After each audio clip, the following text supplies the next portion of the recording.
Okay, so today we're going to focus on choices. How powerful it is to be capable of making choices. So many of us have been held back due to the dramas that have happened in our lives. And we go around justifying being stagnant in life, not wanting to move forward, not being motivated to move forward because of something that may have happened in our life from one time or another. And it may have been some very traumatic circumstances surrounding what has that stronghold on us. It may have us thinking that we're not worthy. There may be a sense of shame.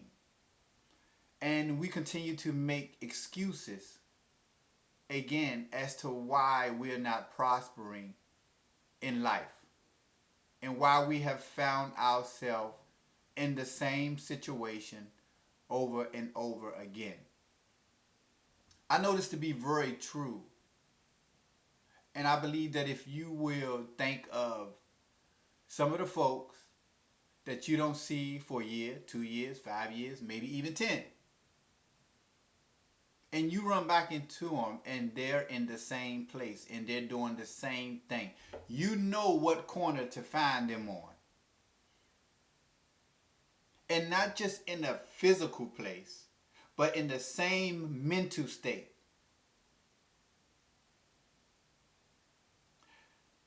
All they did was complain 5 years ago every chance they could when you gave them an ear. And now you have exchanged numbers. Good to see you. It's been a long time. Let's keep in touch. And you're looking forward to hearing how the children are going. You know, what are you doing now? How is your relationship status? And all they can seem to do is talk about or complain about what they complained about years back. The same mindset, the same emotional stagnation.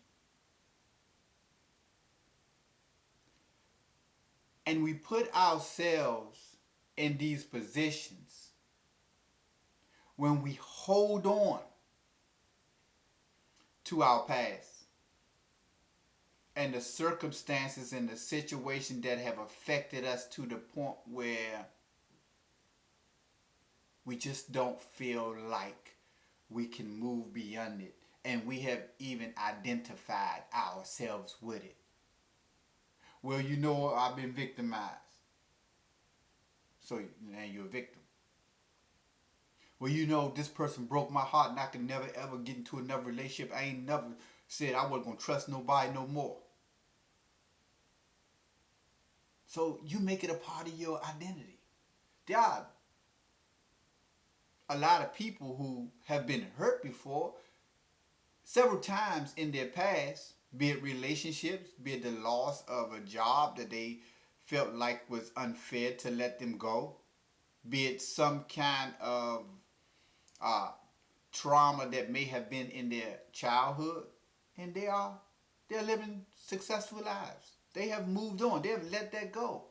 It's kind of hard to reach out and work on a future when you're holding back your past. You're too held up. You're preoccupied with the past. So I want to talk about how having the ability to choose not only what outfit you're wearing today or where you are going today, but you can choose your attitude. You can choose how you feel. Now, don't get me wrong. Emotions aren't a light switch. You can't just turn them off and on. We understand that. But when you understand where your feelings derive from, then you understand how your choice can determine how you feel. Let me give you an example. Someone offended you and you somewhat hated them for that. You were very emotionally disturbed. And every time you see this person or hear this person's name in a conversation, you find yourself getting mad because of something that this person done to you, be it an hour ago or 10 years ago or anywhere in between. But let's just say you decided, for whatever reason, it may be because you realize that you not forgiving them aren't affecting them, it's actually affecting you in a negative way. So you decide to forgive. And you make a rational choice in your sound judgment to forgive. I'm going to let that go. You rationalize, hey, I've offended some people in my life before too. I hope they forgive me.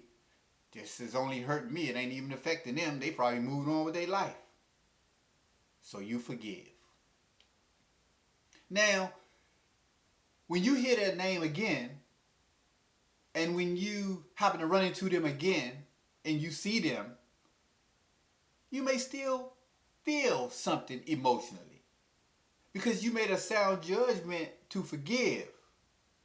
But you still feel that emotional effect that you felt when you were in that unforgiven state.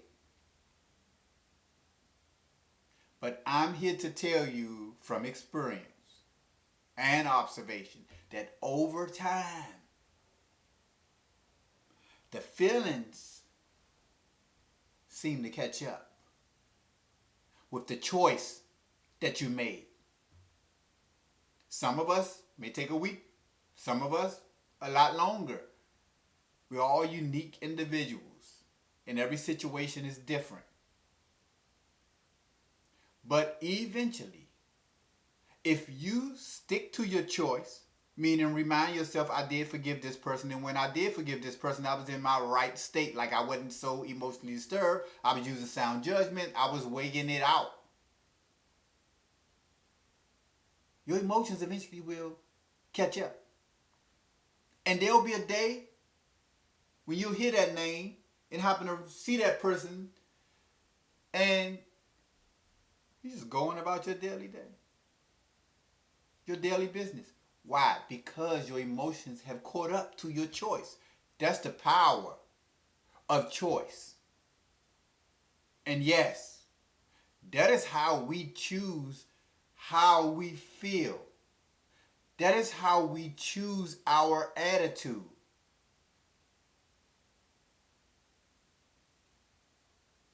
We've heard it's been said that have a great day on purpose. That very thing means decide to have a great day. Because your power is in your choice. That means that when that person cut you off and you would usually cuss them out and maybe even accelerate to get up there to give them the bird or just, give them a piece of your mind. Because you have decided to have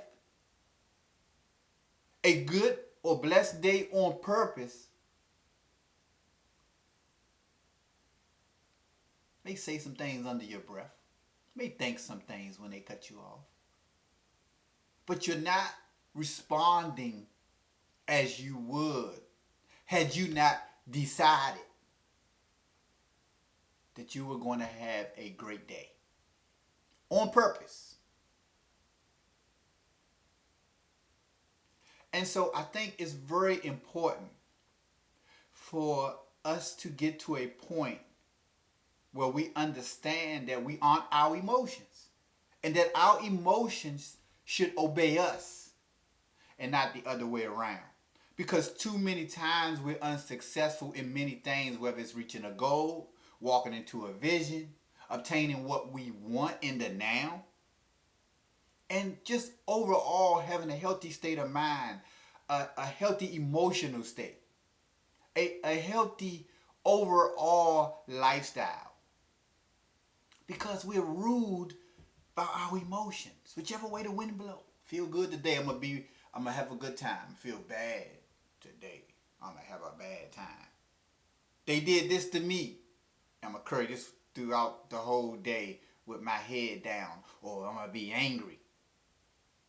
But when we say, this is how I feel right now, don't really know why I woke up feeling this way, but I'm not an animal that's acting solely off instincts. I actually have the ability to choose. I'm going to choose to have a good day. And this is no trick. This is real stuff that's not just backed up by science. It's also backed up spiritually. As a man thinketh in his heart, or the core of his being, so is he. I believe the Bible also tells us that we should think on a certain category of things. Those things that are good. Those things are of lovely, good report. And so forth and so on. It's telling us. It also says to be ye renewed. You know, by your mind. Meaning you have to choose to. That choice is up to you on where you want to be in life and what you want to do with your life. And you can start by deciding what you're going, choosing what you're going to let go. And then how you're going to begin to shape and mold your future, and thus how you begin to shape and mold yourself, your mind. And when you begin to hone this kind of power and get to understand how powerful you really are, you have set yourself behind the stern wheel of your life, and you can guide yourself wherever you want to go. Oh, there'll be storms. It's called life. We have seasons: winter, summer, spring, fall. Life is going to bring, if you live long enough, life is going to bring you pain and sorrow and grief and all the like. But in the midst of it all, you still possess the ability as to how you're going to respond to it. So let's work on letting the drama go. Let's work on forgetting some things. Let's work on changing our way of thinking, given that it haven't proved to be healthy and beneficial to ourselves, and thus our family, our friends, our overall relationships. And let's break the cycle